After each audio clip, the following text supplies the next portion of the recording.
And without further ado, I would like to welcome to the stage the 45th President of the United States, Donald J. Trump.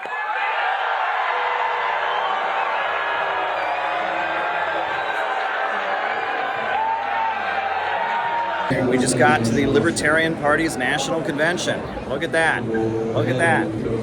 Here at the Washington Hilton. What do you think, Peter? This is pretty swell. So far, it's been pretty awesome. Met a lot of great libertarians. Trying to find a home here, seeing if there's a place in this party for me. If a guy like myself, who's kind of like a libertarian socialist of sorts, who believes in central planning, that it can work, who believes that Medicare for all is a human right, where do we have a home here? Do we have a place here? And there are some people in the old guard who don't like me, don't like my ideology. They still say that stupid stuff like, you want to kill us. Like, no, we don't. I got a lot of friends, you'll meet them. My good friend Caleb will be by. We don't want to kill you. We just want to find a way we can come together to fight back against this machine. Hi, everybody. My name is Nick, and I am a libertarian because I am pro-peace. I am pro-whistleblower. That is people like Julian Assange, Edward Snowden, the Boeing whistleblowers. Julian Assange should be freed, being locked up for heinous reasons. He has released information that has led to the discovery of atrocities in the Middle East and corruption all over the world. If we can't have good, actual information like that, there's no reason that we should have any free speech in the first place. Free speech is under attack. He did nothing wrong. Reporting shouldn't be a crime. Free Assange. Free Assange. So your button says abolish the FBI, abolish the CIA. Tell me about that. Well, I just think we need less federal government and less federal agencies. They're driving for World War III. They're attacking our civil liberties. They're allowing the United States to crumble economically. They're January 6th, they should all be free. Blanket amnesty at this point. The FBI made that happen. Sure, a lot of them may have done things they shouldn't have done or whatever, but when we know the government set that up, at that point there should be a blanket amnesty for all January 6th people. So your buttons say abolish NATO and abolish the UN. Tell me about that. Well, both NATO and the UN work for the military-industrial complex. They're both about spreading wars. They were established and they lie and say that it's about keeping peace, but have we seen peace? We have. There's not been a year of my life where the United States has not been at war. I agree with the libertarians. Our freedoms are being taken away, right? I mean, the government is tapping our phones and listening to reading our emails and violating our freedoms left and right. They had stop and frisk in New York City. That was a gun control policy. Yeah, right. Now they have these no-knock raids and all of that. No kids in cages. They have abolished the NIAID, which you know a lot about, all these CIA covert wars. They even had a pin that said, no human is illegal.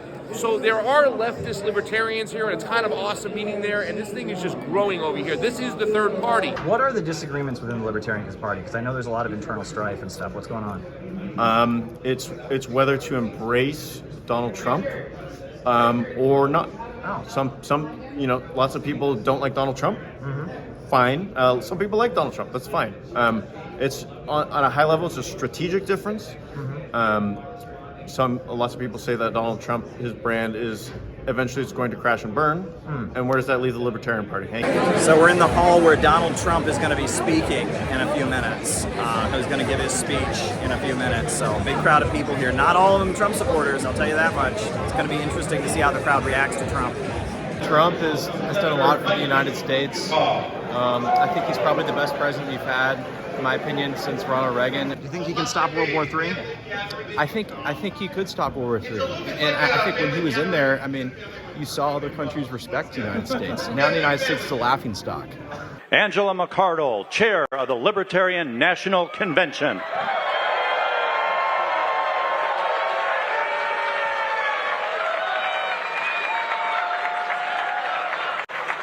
Loud. What a beautiful crowd. Are you ready? Thank you guys so much for being here tonight. I also invited Joe Biden, and he did not attend.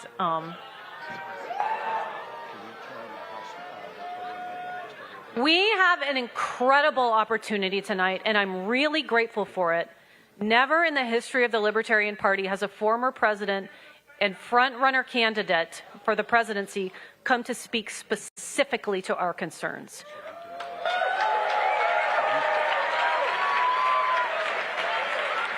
Thank you all for making history with us. I want to continue this trend, so let's work towards that. I really appreciate you all. And without further ado, I would like to welcome to the stage the 45th President of the United States, Donald J. Trump.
Well, thank you very much, everybody, and thank you, Angela, for that introduction. And I am truly honored to be invited here tonight as the first president in American history to address the Libertarian National Convention. We believe that the job of the United States military is not to wage endless regime change wars around the globe, senseless wars. Biden's radical left Democrat Party is a fascist movement that wants to throw you in jail.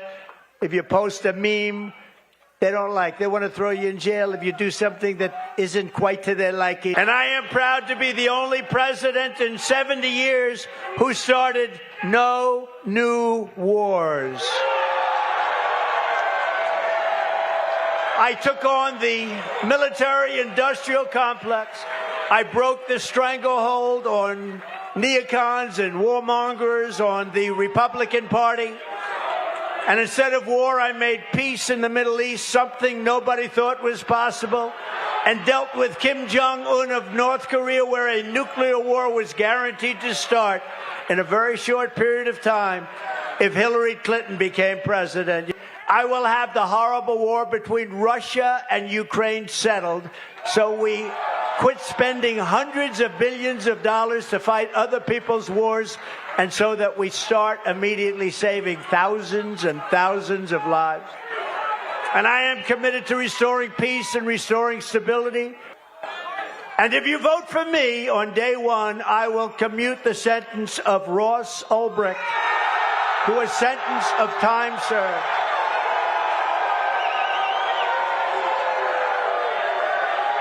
Ross is a campaign to pardon Ross Ulbricht. Ross Ulbricht is serving, I believe, 2 consecutive life sentences for creating a website where people happen to sell drugs and guns and things like that. But frankly, given the way that Facebook is treated or anything like that, wouldn't Zuckerberg be in prison for the same damn thing? Anyway, the campaign to free Ross Ulbricht is about the fact that he created a website. What people chose to do with that website is their own business, and he should not have been in prison for it. FreeRoss.org, check it out.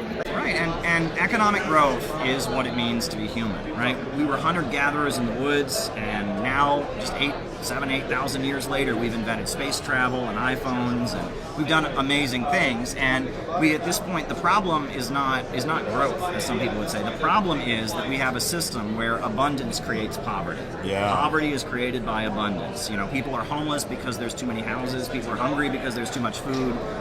Self-driving cars should be a great thing. In a rational society, it'd be great if no one ever had to drive. That human labor was no longer necessary. But in our system, that would lead to mass unemployment, etc. This is not rational. We need to do what they've done in China and in Nicaragua and other countries, rationally organize the economy so that small businesses can flourish, so that working people can have economic security, so people can start their own enterprises, you know. I've heard a lot of libertarians who think China is good, who think Russia is good. Like, is that a common view? Yes, it's like these are not our enemies. Maybe it's governments are the enemy and oppression is the enemy, and it is very much individuals unite. What do you think of high-speed railway? Oh, I love it. I love high-speed railway. I would love to ride a high-speed rail from LA to Las Vegas. Very good. Yeah. All right. It's good for our economy, right? Yeah. Amen. Do you like fusion energy? Yeah, I love it as well. I've dipped my hand in the cooling tower reactor of 3 Mile Island.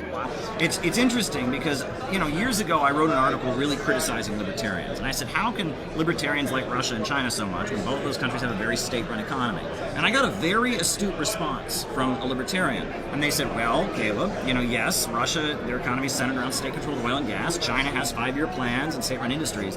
But you have to admit, both Russia and China have a way bigger middle class and way more small business owners than America does. And they treat their middle class and their small business owners way better than America does. And I thought that's actually a really good point. All right, so we're out of all the pamphlets we have. We got the last stack of them in the car. It's been going really, really well out there. A lot of sympathy. What did you guys hear?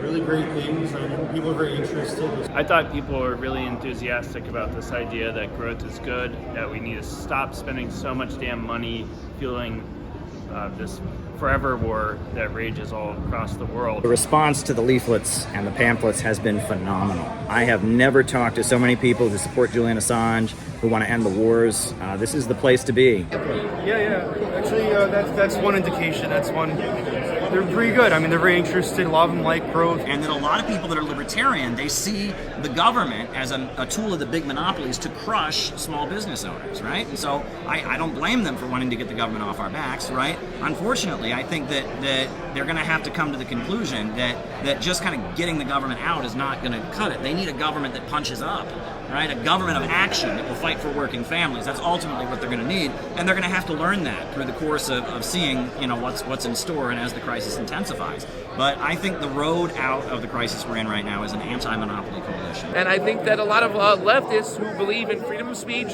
freedom of press, and they're non-interventionists, they can find a home here in this party here. This is the third party, and this is the party of nuance, is at least what I say. Angela, I think that these are the people that are worthy of a certain level of, hey, can we allow ourselves to give these folks that are working very, very diligently a little bit more grace, empathy, energy, and support. I mean, I want to run that back. You're an adult male that is grabbing the mic and telling a woman in a public space, that's just low class shit. And I'm not saying you can't think it, and I'm not saying you can't even say it, but I can say, if you're gonna say that, it's art. You're putting your art up, and the world can critique your art, and we're gonna critique your art. You may not like the outcome, so those people are kind of special to me. It does kind of confound me that you consider yourself a communist, and I really want to try to understand you, and I'm going to do my best not to put words in your mouth. I really want us to be an example for other people on how to have a productive dialogue, and I hope that if the communist revolution ever happens, you'll remember that, and I'll be one of the last ones up against the wall. Sure. But why don't you tell me a little bit about yourself and your background, and let's kind of dig into just kind of the basics. Well, I guess I'll start out by saying I don't think it's just opposing war that we agree on. I'm also against the vaccine mandates. I'm also against tech censorship. I'm against the surveillance that's going on and the violation of our civil liberties. I'm against the emerging police state. I'm against a lot of these trade deals that hurt American jobs, et cetera. So I think that there is quite a bit of overlap beyond simply the issue of anti-war. But I'm an Irish American. I'm from a small town in Ohio. Are you Irish as well? I am. Yeah. I years ago, I met an Irish cop in Cleveland, and he said that he heard an expression that when an Irishman gets off the boat in a new country, the first question he asks is, does this country have a government? And if the answer is yes, he says, well, I'm against it. So I think we're both true to our heritage in our own way.